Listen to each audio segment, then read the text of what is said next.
Democratic strategist Julie Rajinski says Sanders supporters are right to be super angry. I mean, that's just, it's so crazy. Yeah. The establishment on both sides, would be quite frank with you, doing the same sort of things that have angered the American public right up to the point where this guy crushed Hillary in New Hampshire. How could they even dare do this? And she walked out with more. If all the superdelegates in New Hampshire stick with her, she'll be walking out in New Hampshire So why with more should people delegates. vote in the first place? Well, you know, look, I've long had a problem with the DNC's way of doing this because the reality is that superdelegates shouldn't have more of a say. If superdelegates wanted to run as real delegates, they should. I mean, superdelegates are not party bosses per se.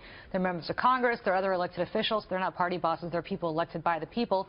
But they have a power to vote, and they're unpledged, even on the first round, that other people don't have, other delegates don't have. It is absolutely antithetical to democracy with a small d. They have a power, and they are part of the power establishment, Correct. aren't they? I mean, they're trying to protect what is being assailed, but it's being assailed by the public. If the public speaks, if the American people speak, at what point does Washington D.C., the power elite, listen? Well, you know, we've seen this before. In 2008, originally, Hillary Clinton had a lot more superdelegates pledged to her than Barack Obama did. As the voting took place, a lot of them switched over to him.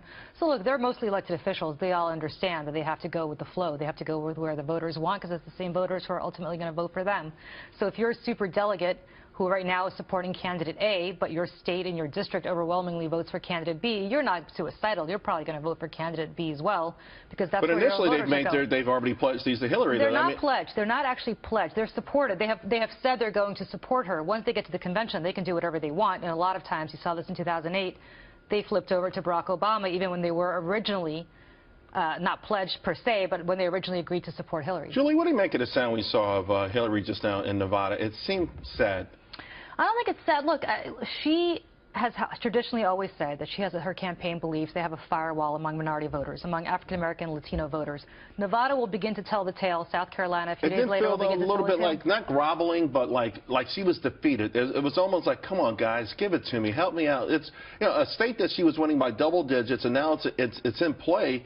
It didn't feel like she was campaigning on the notion that, hey, I would be a great president per se, but just sort of like, give me a shot. Now, listen, she's fighting for it, and I think it's ultimately good for her if she gets the nomination. I truly believe that. This was going to be a coronation, which was, you know, I've always said you cannot play in the World Series, which is the general election, if you don't show up for spring training at least.